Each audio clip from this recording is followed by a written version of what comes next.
Today I'm going to be talking about my favorite subject in the world, capitalism. We all love capitalism. Yay for us. So, any religious organization that exists needs money, some form of money to just look after the religious structure and pay for pastors and all the finances required to just to maintain that institution.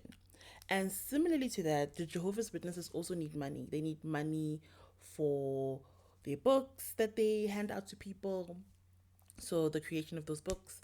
They need money for their not elders, well, they're not paid. I think Bethelites, so people who work in their branch offices are called Bethelites. Those people need money, they need to be paid. And also the upkeep of Bethel and the headquarters in New York, like they need money. And there's nothing wrong with requiring money. My issue here is that the Jehovah's Witnesses preach and teach their members to lead a life of modesty.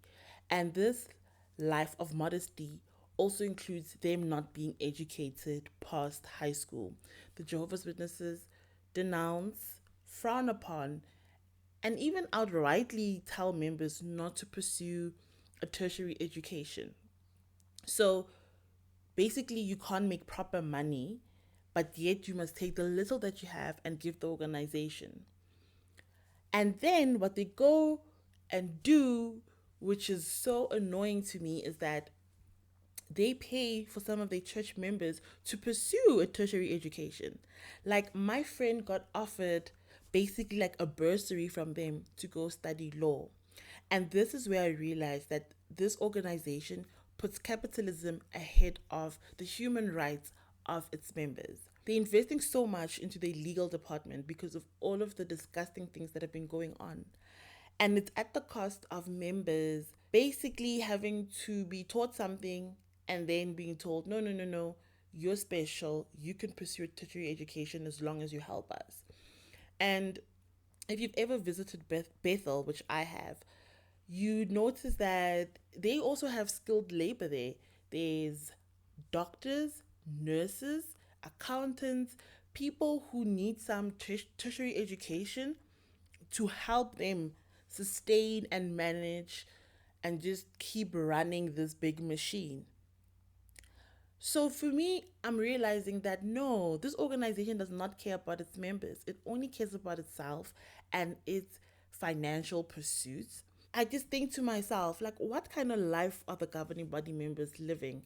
I know Anthony Morris has been kicked out or he left or whatever happened, but that man got caught buying alcohol worth $800. I'm just gonna put a figure as to how much that is in South African rands. But I know Americans know that $800 is a lot of money, especially for alcohol. So I'm just thinking, if these people keep going on and on about, oh no, we live a modest life, these people are just claiming that we are after money, yet you've got chains on you or expensive gold watches on you and a gold ring. And I'm like, what are you even talking about? Like, what are you even actually talking about? And then they have the audacity to go onto their website and post about how other organizations are helping them or talking out about how they've been persecuted in other countries like Russia, where they can't continue preaching or practice their religion, and then also in South Korea where men are forced to conscript, meaning that they have to serve in the military for like 18 months. And Jehovah's Witnesses didn't partake in that, and that led to men being jailed for not serving in the military in South Korea. I feel like people shouldn't be forced to serve in the military if they don't want to. Like, you should have the right to say, I want to partake in this or not. My issue here is with the Jehovah's Witnesses organization, because the organization is quick to point out how awful other organizations, institutions are, and they post about this on their websites, but they're hiding the stuff that they are doing. And why is that? Because if you're so concerned of the human rights of people, why would you tell people who need an education to not pursue an education and still go and offer an education to a select few so that you can practice your religion in countries where they have banned you, or you can have them fight for you in court after you've been accused of certain disgusting things? Like, it's making me really realize that this religion is prioritizing money so much, it's to the detriment of its members.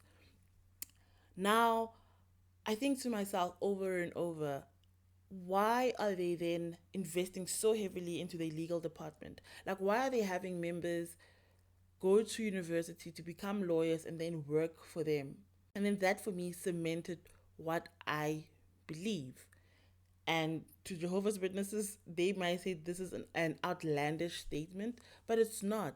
Jehovah's Witnesses is just a corporate business. It's just a corporate business to make money out of people who are hurt, people who are dealing with pain, people who have gone through trauma.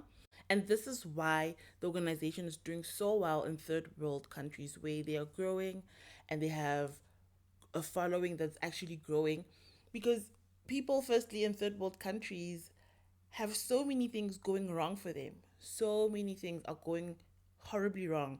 It's governments that don't care about people and what it is that they're actually going through. And the Jehovah's Witnesses are almost like preying on that, preying on vulnerable people going through a lot of things right now. And they're trying to just siphon out so much money out of them while growing their fellowship. Because why are you encouraging your members to not partake in their communities? Why are you encouraging members to not try and have a voice, to bring a change to their own lives, to get a proper education, to improve their quality of life, and have access to information and resources that can help them improve their lives?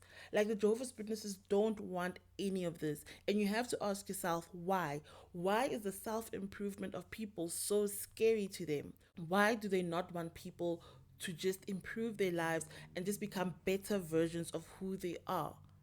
Because when people know their worth, when people know what it is that they want out of life, when people are adamant that, you know what, this is messed up, but I'm going to take charge, I'm going to make a difference. When people get into that mindset, it is so scary for a high control religion, because of these people are now going to prioritize themselves. They are going to try and improve their lives, and you as a cult don't become priority anymore. You're not the priority anymore.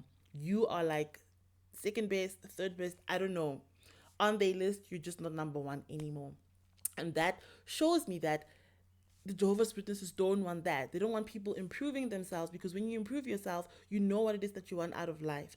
After you've reached that point, you now see that, oh, I can actually become this thing.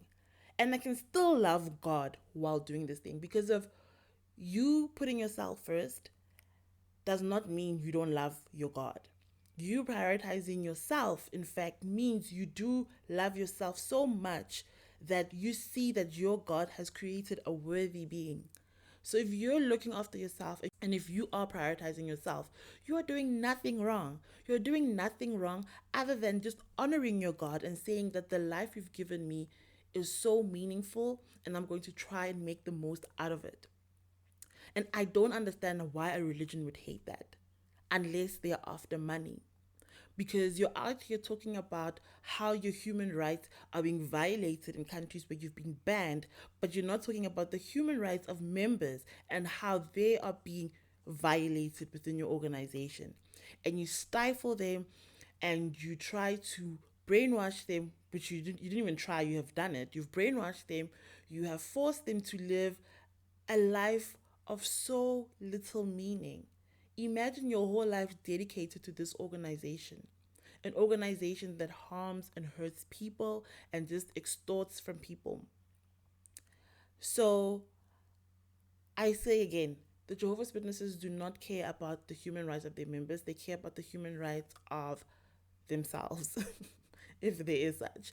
They care about their rights to make money. And you see this again with how they emphasize how their human rights are being violated when it comes to them not being able to grow their memberships in other countries like Russia and Eritrea and all other countries where they've been banned.